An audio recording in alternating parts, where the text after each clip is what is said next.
মনোনয়নপত্র সাবমিট করেছিলেন। এখন ওনার ইন্তেকাল হওয়াতে এই ওনার মনোনয়নপত্রটি যাচাই বাছাইয়ের আওতা বহির্ভূত, এটা কার্যক্রম স্থগিত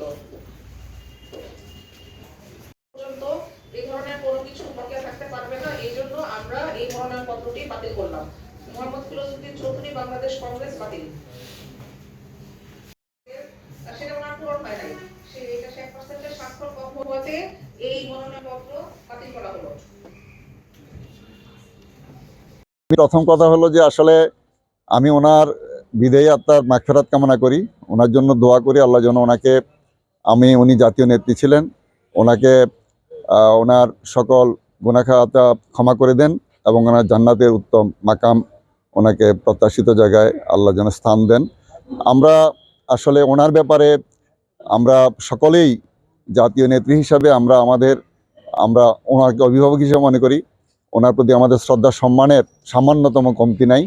তবে আপনাদেরকে আমি স্পষ্টভাবে পরিষ্কারভাবে বলতে চাই যে ফেনী একটা অবহেলিত এলাকা। এই অবহেলিত এলাকা কেন, আপনারা যেহেতু সাংবাদিক আপনারা ভালো করে জানেন, ফেনীতে একটি সরকারি পাবলিক ইউনিভার্সিটি নাই, একটা সরকারি মেডিকেল কলেজ নাই। আপনি দেখেন একটা রুগী, পরশুদিন একটা রুগী ফেনী থেকে যাইতেছে, সে হয়তো ঢাকা যাইতে হবে, নাহলে চট্টগ্রাম যাইতে হবে, কিন্তু আমার এখানে ওরকম কোনো ব্যবস্থা নাই, গত 54 বছর হয় নাই। আমাদের এখানে আপনার প্রযুক্তি কোনো বিশ্ববিদ্যালয় নাই। আমাদের এখানে আপনার ফেনীতে মানে ইপিজেড বলেন অথবা এরকম কোনো শিল্পনগরী আমাদের এই 54 বছরে করা হয় না। অথচ কুমিল্লাতে একটা ইপিজেড আছে, সেখানে 7 থেকে 8 লক্ষ লোক কাজ করে। আমার যদি ইপিজেডটা যদি কার্যকরী থাকতো তাহলে এখানে আমার 5-7 লক্ষ ফেনীবাসী কাজ করতে পারতেন। আমাদের এখানে দেখেন একটা এয়ারপোর্ট নাই, অথচ ব্রিটিশ আমলে এখানে এয়ারপোর্ট ছিল। এখানে একটা সেনানিবাস নাই।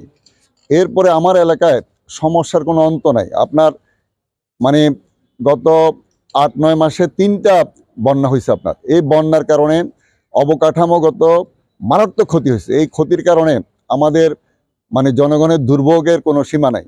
এজন্য আমি বিশ্বাস করি যে অতীতে যারা দায়িত্ব পালন করছেন তারা চেষ্টা করেছেন এই এলাকার উন্নয়নের জন্য, কিন্তু আমরা কমিটমেন্ট দিচ্ছি যে আমরা ইনশাল্লাহ এই যে কোনো ধরনের একটি পয়সা অপচয় করব না, আত্মসাৎ করব না। এই থেকে আমরা উন্নয়নের ক্ষেত্রে আমরা ভূমিকা রাখবো ইনশাল্লাহ। এবং ফেনী জনমানুষের এক আসন সহ ফেনী জনমানুষের যে প্রত্যাশা, 54 বৎসর যারা যে বঞ্চিত, তাদের নাগরিক অধিকার থেকে বঞ্চিত, এই অধিকার প্রতিষ্ঠা করার জন্য আমরা সর্বাত্মকভাবে চেষ্টা করবো ইনশাল্লাহ। আমি advocate S M Kamal Uddin, আমি জামাতের পক্ষ থেকে ফেনী 1 আসনে ক্যান্ডিডেট। আপনারা জানেন যে এখানে আমাদের নেত্রী দেশনেত্রী বেগম খালেদা এখানে মনোনয়নপত্র জমা দিয়েছিলেন।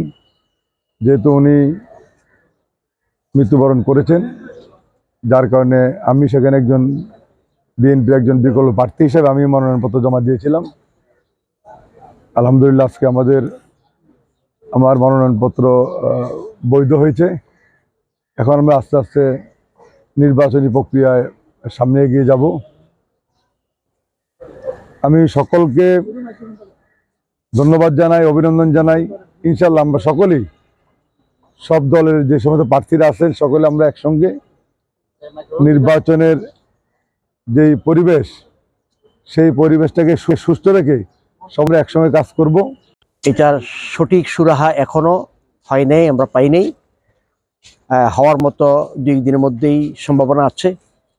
যদি কেন্দ্র থেকে যে সমঝোতায় হয় সেটা আমরা মানার জন্য অপেক্ষায় আছি, আমরা মানব, যাতে করে সবার অংশগ্রহণের মাধ্যমে এবং আমাদের 8 দলীয় বা 10 দলীয় যে জোট আপনার অ্যালায়েন্স হয়েছে, সেই অ্যালায়েন্সের পক্ষ থেকে যাকে দেওয়া হয় তার অংশগ্রহণের মাধ্যমে নির্বাচনটা সুষ্ঠু অবাধভাবে হয়, যাতে ভালো মানুষের প্রতিনিধি সংসদে যায়। ফেনী 1 এলাকা 1 আসনটা এটা বহু সমস্যা জর্জরিত, বন্যা দুর্গত এলাকা। এখানে প্রতি বছর বাঁধ বাঁধা হয়, বালুর বাঁধ টিকে না। বালুমহল দখল থেকে শুরু করে সম্ভাবনাময় অনেক রাষ্ট্রীয় সম্পদ বেদখল হচ্ছে। জনমানুষের আকাঙ্ক্ষার আশার প্রতিফলন হইতেছে না। এই জন্য আগামী নির্বাচনে যাতে মানুষ তার অধিকার প্রয়োগ করতে পারে, ভোট দিতে পারে, ভালো একটা মানুষ নির্বাচন করতে পারে, এই জন্য ইনশাল্লাহ আমরা আপনাদের মাধ্যমে জনগণকে জানাচ্ছি ইনশাল্লাহ।